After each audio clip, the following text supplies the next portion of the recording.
When something makes a white person feel uncomfortable, everybody shushes it up. Right. It's like, shh, no, let's not talk about that. And then when we talk about slavery, it's like, shh, no, that makes us uncomfortable. Being taken as a slave is better than being killed, no? I don't see the problem. I'm glad to have you. Thank you so much for stopping by. This is another opportunity to make change. The clip in front of you is not usual, and I know you can notice that it is not usual. And what's wrong? You've heard it right. This is a real clip from a PragaU lesson. This curriculum has been approved by Florida in the classroom. Strange, isn't it? But what do you find wrong about it? Could it be that slavery has never ended? And why is it being whitewashed? And what's the reason for this? Let's dive into it and find out. As I was scrolling down on TikTok, I found this video, and it made me so curious to know what was happening. Breaking news. If you have black children, you might want to pull them out of Florida schools right now. Today, a Florida school district pulled out all the black 4th and 5th graders for a special assembly in which they chastised all of them for low test scores and offered them a chance to compete with each other to win fried chicken if they do well, and informed them that if they don't get their scores up, then they'll end up pew-pewed, unalived, or in jail. This took place at public school in Flagler County, Florida. Don't even sound real, do it? Yes, it is. Check this out. And guess what the schools said in response to defend themselves? They said it wasn't meant to be racist. It was meant to be a pep talk for the black students. Mind you, these are 4th and 5th graders. Another shocking thing about this assembly is the school never notified none of the parents about this assembly. And not only that, when the parents wanted to see the PowerPoint that they used to present the info, at first the school refused until they put pressure on them and were told that it's public record. Please share this story and let everybody know in Florida what's going on. Shout out to Rebecca Jones for reporting this. I repeat, at this assembly, they told them if they don't get their test scores up, they will be unalived or in jail. These are all black students in 4th and 5th grade. Tell me what y'all think about this in the comments. Did the school go too far? And if they did this to your child, what would you do? Make sure y'all follow me. I'm out. Shame on you people in Florida. How dare you try to whitewash slavery?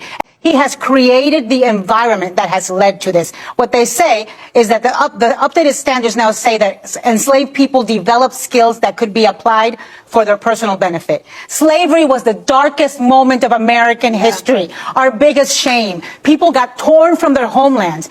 Men, women, newborns, put in the bowels of ships, shackled, made to row from Africa to America, then brought here and sold off like chattel, separated from their children, beat, whipped, worked to death, raped. How dare you? And to the Commissioner of Education in Florida, Manny Diaz, a Cuban American, that is like saying that there's a redeeming quality to Cuban political prisoners under Castro. Yeah. When you don't have freedom, you don't have anything.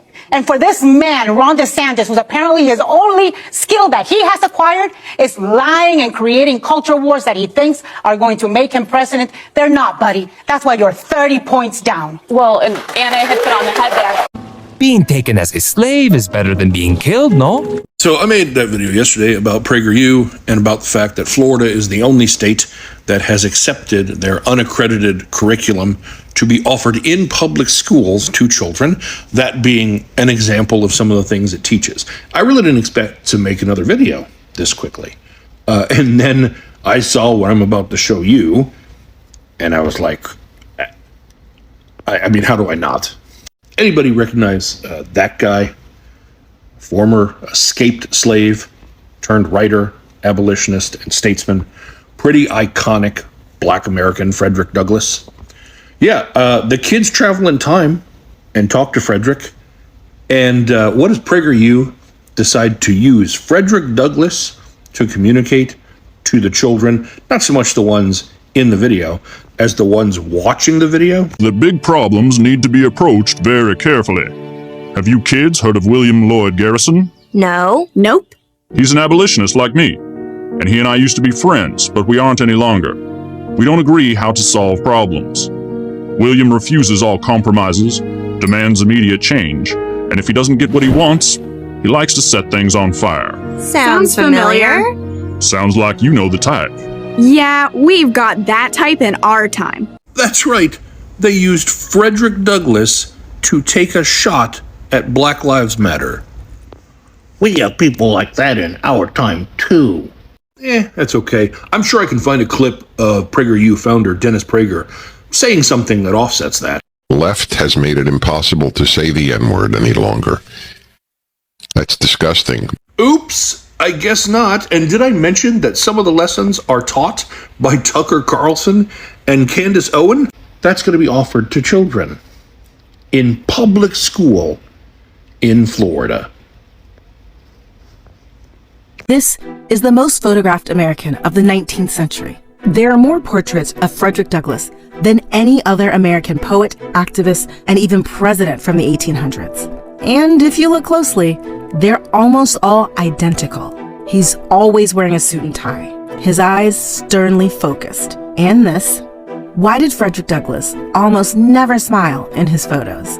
Douglass was born into slavery, but he escaped in 1838 at the age of 20, which is 27 years before slavery was abolished in the US. And at the time, the dominant depiction of Black people was this.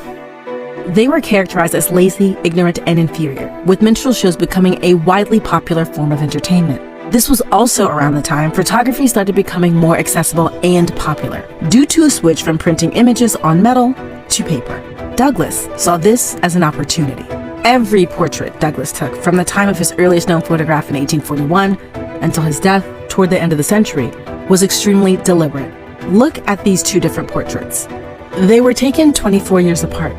Notice any similarities?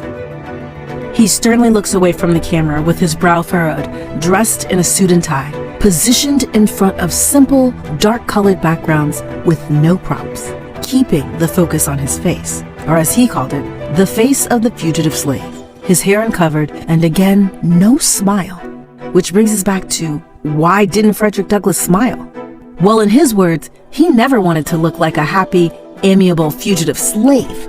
Instead, he chose a confident and assertive pose that defied the rules of traditional posing, conveying a strong and powerful statement that would support his fight to eradicate racism and slavery.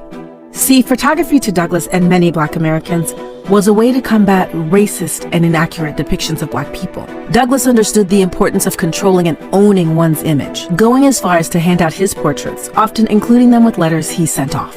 He intentionally chose poses and settings that highlighted dignity, achievement, and authority, all of which were denied to many like him who had been enslaved. The confidence he exuded in these portraits even made some question if he was ever enslaved.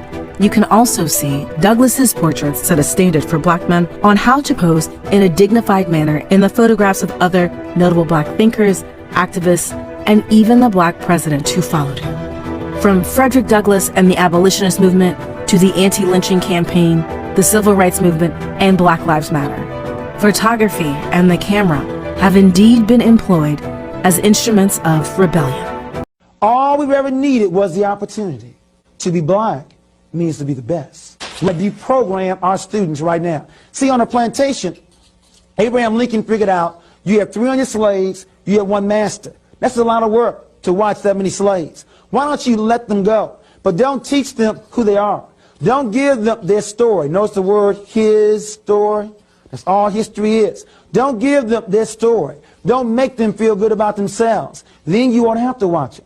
They will even say in 1988, 89, 90, 91, they will even say to be white is to be smart. To be Black is to be what?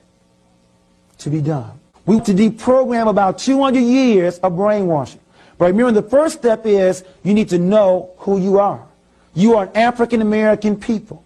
Your history did not begin in 1619. It began 4 million years ago. And when you start talking about good hair and pretty eyes, your hair is good hair, and your eyes are pretty eyes. You are beautiful just the way you are. The reason is that these South Carolina and North Carolina plantation owners went to Germany to find out how they could control our fathers and mothers on the plantation. But they were getting out of hand. They were burning the houses down. They were killing white folk. They were doing everything negative about being in captivity. They were never slaves.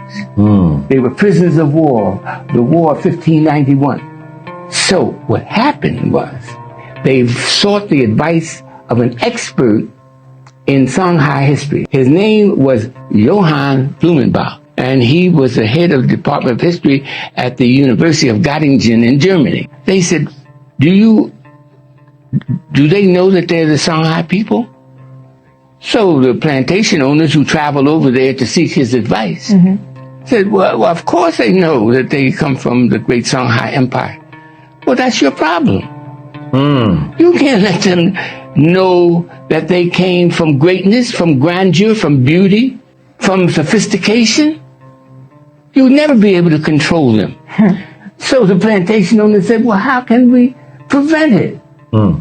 I mean, the mothers and the fathers would tell the children, say, you came from Timbuktu and you came from the city of Jané, and that's where we were born. And then the Europeans came over and invaded us in 1591 and marched us to the seas, to the waiting ship. Man, you can't allow them to teach that to their children.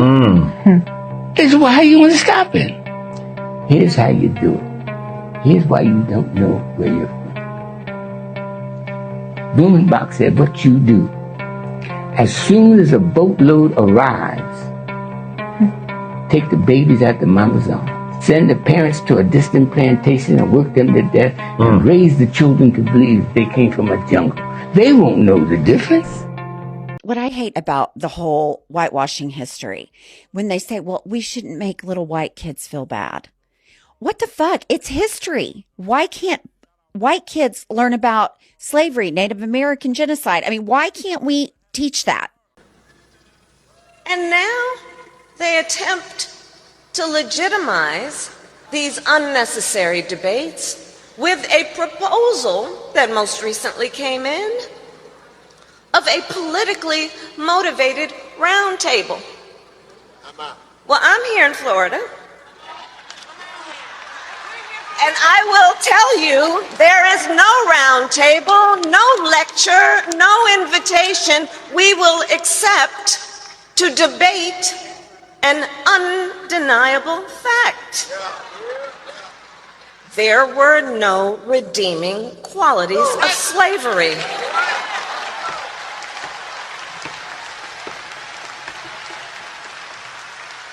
There is a lot to learn about the whitewashed history that has already propagated around the internet, and why not in school, Yeah, it's now officialized, but it's been happening for so long, There's a lot that people believe to be true. There's a lot of false history that has been propagating on the internet, and I like how TikTokers are not sleeping on this matter. Whenever there is something that is not something fishy, they make sure that they shed the light on it. So the following clips will be shedding light on some of the wrong or whitewashed history that people believe to be true while they are false. Fake Black history way too many people believe. House slaves had better lives than field slaves. This is completely false. First of all, there was more to the slavery dichotomy than house versus field. In fact, there are some enslaved African Americans that didn't even work on plantations. They worked in the city, or they worked as blacksmiths or artisans. But getting back to enslaved African Americans that worked as house help, many of them endured terrible violence and abuse. So of course they fought back. And one weapon of choice was poison. Poison was used as revenge for intimate violence against enslaved women, and used as revenge for all sorts of abuses. Let's take a look at what the Low Country Digital History Initiative says. Enslaved women also utilized their gender-specific roles to practice resistance. Women working in plantation houses as cooks, especially senior mammy figures, possessed the ability to poison through the food they cooked. To carry out these acts, women relied on the knowledge within their communities about dangerous roots and plants. So house slaves were actually fighters. Fake Black history way too many people believe. Black people benefited from slavery? That's the argument currently being said in the state of Florida. But the reality is, enslavers knew the skill set of Africans in Western and Central Africa and took many of them based on their regions and skill set. One primary example of this was rice cultivation. Enslavers took, stole, kidnapped, or purchased enslaved Africans and utilized their rice cultivation skills in southern states, specifically South Carolina. So it's not the case that our ancestors benefited from slavery by gaining skills. The reality is that America benefited from the skill set of our ancestors. And the current debate happening right now is really about minimizing the horrors of slavery and denying what is owed to Black Americans, reparations. Remember this Harriet Tubman quote, "I freed 1,000 slaves. I could have freed 1,000 more if only they'd known they were slaves." Yeah, she never said that. That's fake, fakety fake. Some historians believe that it started circulating in the 1990s. Number 2, the Tuskegee syphilis study. A lot of people believe the men were injected with syphilis, but that's not what happened. They already had it, but they were denied health care. They were told they were being treated for bad blood, but instead they were given placebos. Doctors could have given them penicillin to cure them, but instead did not. The government allowed these men to suffer needlessly so they could study the long-term effects of untreated syphilis on the human body. Number 3, remember the story of Dr. Charles Drew, the Black doctor that pioneered blood banks, but then got in a car accident and passed away after being denied a blood transfusion at a white hospital? That didn't happen. He did get in a car accident and he did pass away, but he was treated immediately. The rest of the story is false.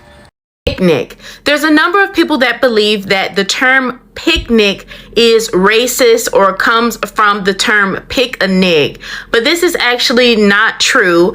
Picnic is derived from a 17th century French term that means social gathering. But I don't completely blame people that believe this myth, because some lynchings actually did occur in social settings where people were eating, where people were watching and enjoying themselves in the midst of the horrific act of lynching.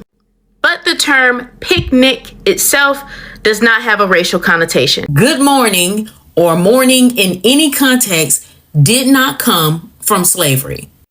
There's a viral video where someone is telling people that the origins of the term good morning come from slavery, come from the trauma and the past of family members being sold away. And I'm just here to let you know that it is false, false, false. And I am literally begging y'all to stop doing this.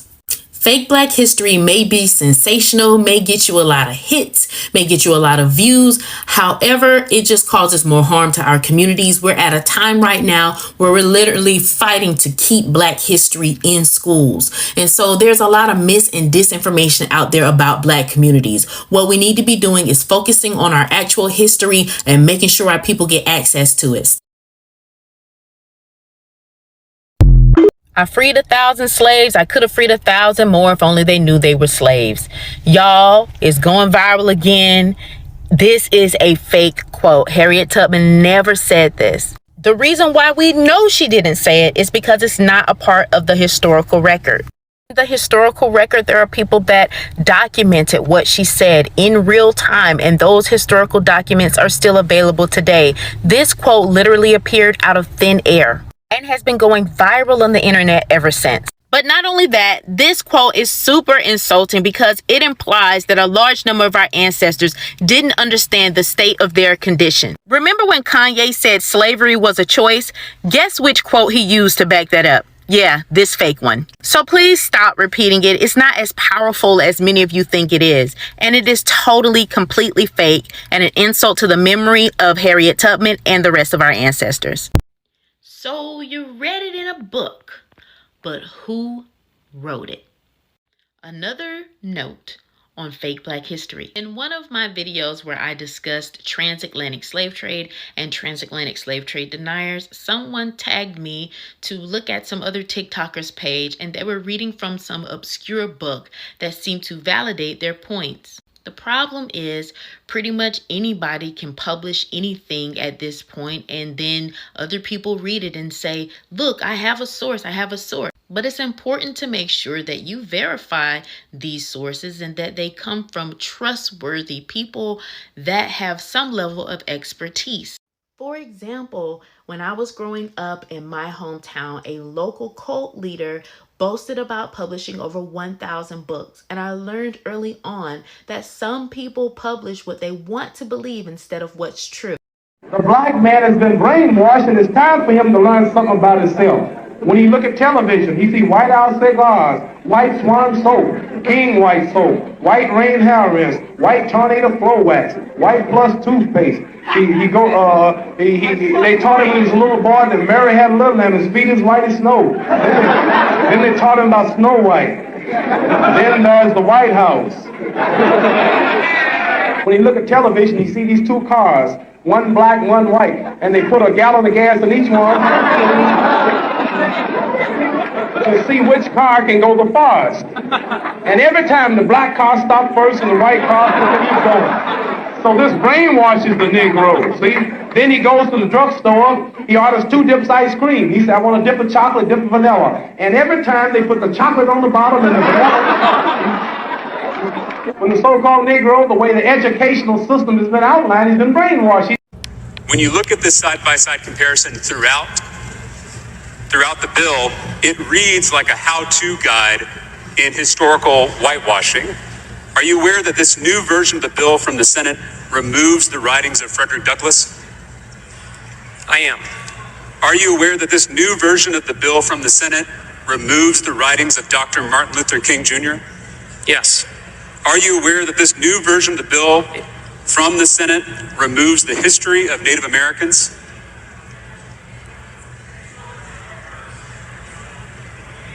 The way the bill is laid out, that's a yes or no question. Because we were very clear that we could not be conclusive about every single document out there that we could. I'm going to give you an answer.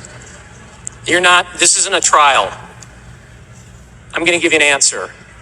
Okay, I'm ready for the answer. The way it's set out is so that a teacher can go to different documents in different authors by which to teach from. It's by no means meant to be a conclusive list. Let me just ask you one more time. Are you aware that this new version of the bill from the Senate removes the history of Native Americans? It's on page 3 of the side-by-side if you don't have it in front of you. Then I believe you. Okay. Are you aware that this new version of the bill removes mentions of Cesar Chavez?